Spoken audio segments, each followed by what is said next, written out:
Alô, meus amigos do canal Wellington Campos FC. Tudo bem com você? Não. O pessoal tá brabo com a atuação principalmente da zaga do Vasco da Gama após a derrota de 2-1 para o Ceará. Verratti já nos acréscimos fez o gol de honra do Vasco da Gama e chegou a 4 no campeonato. Mas não foi uma boa atuação, não. Eu te confesso que eu não gostei.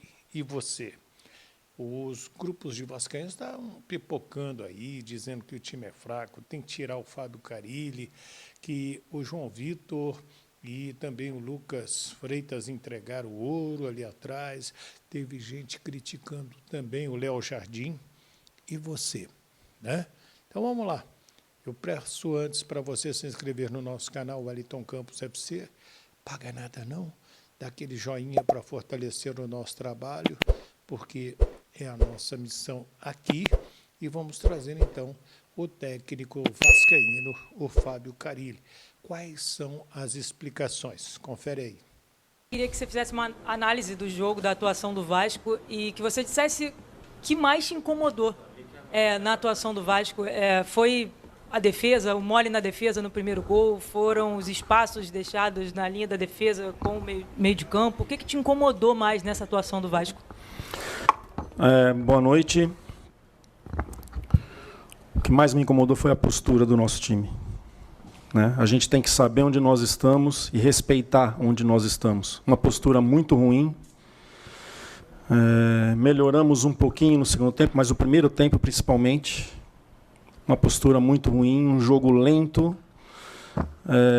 Não tratamos o jogo como uma decisão, como tem que ser o Campeonato Brasileiro, toda rodada tem que ser uma decisão. Perder faz parte, mas da forma que perdeu, isso me incomoda demais, né?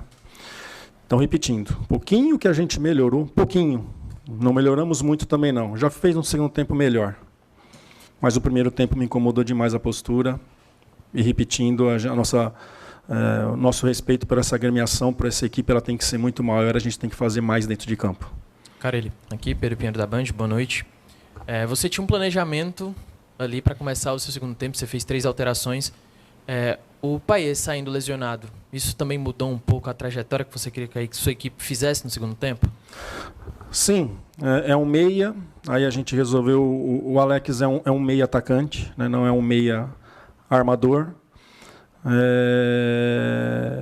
E sim, é um cara que é da bola parada, que eu poderia até tirar ele mais para o final do jogo, não naquela altura do jogo, né? Um jogador com muita qualidade, que estava buscando o jogo, estava tentando, mesmo a equipe não estando bem. É um cara que gosta da bola, que aparece para jogar, né? E a gente perdeu um pouquinho com ele ali também.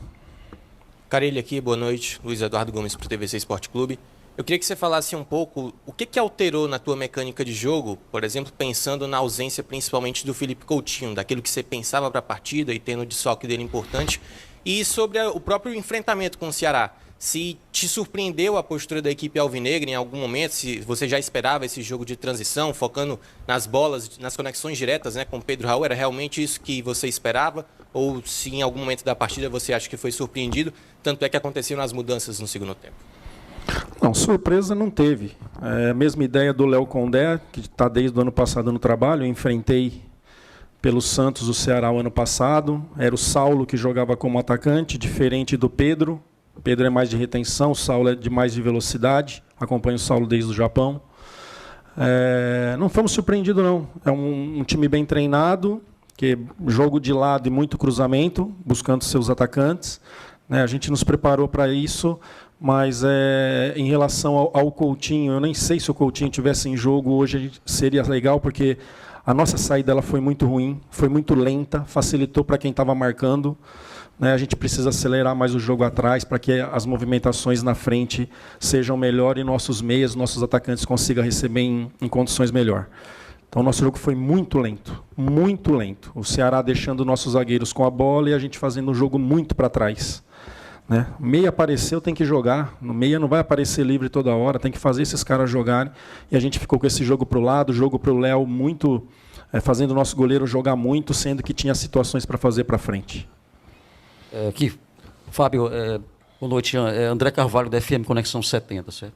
Eu queria saber se essa proximidade também dos jogos, hoje eu vi o Vasco da Gama no segundo tempo com uma dificuldade de recomposição do meio de campo para a defesa, certo? Essa proximidade dos jogos do Campeonato Brasileiro também hoje contribuiu para a derrota do time vascaíno aqui na Arena Castelão? Pode ser, sim. Pode ser. É algo que eu estou nessa sequência com esse grupo faz pouco tempo, né? Jogadores que não estão acostumados com o nosso futebol, que é caso de Nuno, de Garré, que eu já senti no primeiro tempo que eles estavam pesados, não estavam conseguindo fazer o seu melhor, já estão comigo há um pouco mais de um mês, eu já sei o que eles podem ser. É algo que vai trazer preocupação, sim. Jogamos contra a equipe da Venezuela, jogamos sábado, o Ceará, por exemplo, não jogou no meio de semana, né, no meio da semana passada, e vai acumulando, só que a gente não tem saída. E o que eu costumo dizer, quando você não está bem tecnicamente no jogo, né, o adversário também não pode jogar. A gente poderia ter sido melhor nas nossas decisões, dos 2 gols tomados, e em outras. Pô, não estou bem tecnicamente hoje as coisas não estão acontecendo, isso aí tem dia que vai ser assim mesmo. Mas aí eu tenho que ser ferrado sem a bola. Né? Não dá chance. Eu não vou conseguir fazer lá, também não tomo aqui. Né? Essa postura assim, essa leitura e errar que erre para frente. Né? Não erre jogando do lado, jogando para trás.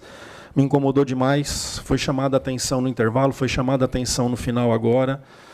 No final a gente tem que trazer como aprendizado para que não possa acontecer mais.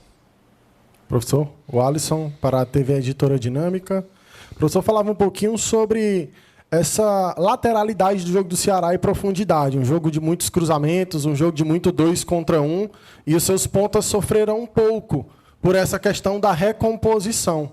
No segundo tempo, você precisava fazer ajustes, mas acabou que lutando para correr risco, porque precisava do resultado. Fale um pouquinho como é que foi esse diálogo do intervalo entre a dificuldade de poder propor jogo, mas também de não fugir da responsabilidade defensiva dos atletas.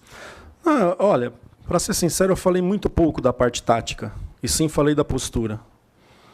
Mas se não melhorasse a postura, não adiantaria fazer ajustes táticos. Falei muito pouco. Claro que eu falei da parte tática, mas falei muito pouco. O que mais me incomodou e que incomodou também alguns foi a questão do comportamento, né? A gente, nesse time que nós estamos aqui, nesse clube que nós estamos aqui, o comportamento tem que ser sempre mais. Tem que querer, tem que lutar e tem que buscar jogar para frente. É o que estou pegando no pé desde o começo do ano, mas tem jogo que nós entramos fazendo o jogo muito para o lado e para trás, e isso tira a confiança, isso dá moral para o adversário, né? Não só no jogo de hoje, já aconteceu algumas vezes, e a gente acaba se perdendo no jogo. Boa noite, Carilli. Thiago Guimarães, jornalista freelance. A respeito dessa última pergunta, o Vasco tem tido bastante dificuldade contra times de linha baixa e transição, como é o Ceará, como foi o Corinthians e outro que, entre aspas, só fizeram o gol. Não fizeram o Léo Jardim trabalhar em nenhum dos 2 jogos. Né? E quando o Vasco é obrigado a subir a sua linha com a sua linha defensiva para poder propor o jogo, o adversário avança, principalmente seus beiradas, para tomar a bola e tentar fazer o gol. Isso é algo recorrente. O que pensa para tentar resolver esse problema? Obrigado. É de jogo para jogo. No jogo da Sul-Americana em casa e contra o Sport, principalmente da Sul-Americana, um time com a linha baixa, a gente ganhou de 1-0, mas poderia ter sido muito mais. Criamos para muito mais. Então é de jogo para jogo. É melhorar a velocidade na saída de jogo de trás. Fazer as triangulações que a gente tem combinado, as aproximações para que a gente possa sair dos lados e terminar do outro, do lado oposto principalmente, mas para isso os passes têm que ser rápidos. Não que o atleta tem que ser rápido, mas a troca de passes tem que ser rápida, e ela foi muito lenta. Mas assim, é de jogo para jogo, não é sempre que acontece isso. Pegamos principalmente agora aí um time muito chato da Venezuela, uma linha baixa, com contra-ataque muito rápido, a gente jogou no campo deles o tempo todo, criamos muitas oportunidades, que só o Coutinho finalizou 8 vezes na partida, criamos muitas, um jogo que era para ter sido 3-4, fizemos 1. Né? E foi assim os 90 minutos jogando no campo do adversário. Então, não é sempre, mas a gente tem que melhorar para diminuir aí. Tem jogo que está acontecendo e que não pode. Né? A gente tem que tratar todo jogo como uma decisão. Carille, você é um técnico experiente, está acostumado com a pressão, com a sequência, o calendário, e você tem 2 próximos jogos, um clássico contra o Flamengo, depois jogo contra o Lanús na terça-feira. São só 4 dias até o jogo contra o Flamengo. Você disse que a postura do time hoje incomodou. O que você vai fazer até lá? O que você pode fazer nesse tempo para mudar a postura do time? O componente clássico já muda por si só? Com certeza. Sabe que o jogo de terça para sábado é menos preocupante do que sábado para terça. A gente perde um dia na questão de recuperação, né, que foi o caso agora do jogo Sport para hoje. Também pode ser isso, depois sentar ali com fisiologistas, preparadores físicos para entender melhor o porquê que nosso rendimento, nossa postura foi tão abaixa. Mas para o Flamengo preocupa menos do que para o Lanús, né? Mas não tem o que fazer. O jogo está aí, está marcado, e a gente tem que se preparar e fazer bem dentro de campo e fazer por merecer. Aí então o técnico Fábio Carille falando desta derrota, segunda do Vasco, segundo jogo fora de casa, segunda derrota. Perdeu de 3-0 para o Corinthians, hoje perdeu de 2-1 para o Ceará. E você? Qual a sua opinião? Ela que é importante, não é a minha, é a sua opinião. Escreve aqui embaixo, deixe o seu nome e o nome da sua cidade para receber o nosso abraço. Eu sei que o torcedor está bravo, né? E vem o Flamengo pela frente, sábado, 18h30, no Maracanã. Hoje não jogaram o Tietê, não jogaram, ainda não tivemos quem mais? O Felipe Coutinho, o Maurício Lemos, o Puma Rodrigues, entre outros jogadores. E aí, o que você achou? Seu comentário é super importante. Se inscreva no Wellington Campos FC, paga nada não. Dá aquele joinha para fortalecer o nosso trabalho. É super importante você nos ajudar, nos apoiar. É o que eu peço para você, o nosso pagamento é esse. Se inscreva, vem aqui, está vermelhinho embaixo, clica, não paga nada não, dá o joinha e você vai nos ajudar a continuar fazendo vídeos por aqui. Fiquem com Deus, do Rio de Janeiro, Wellington Campos.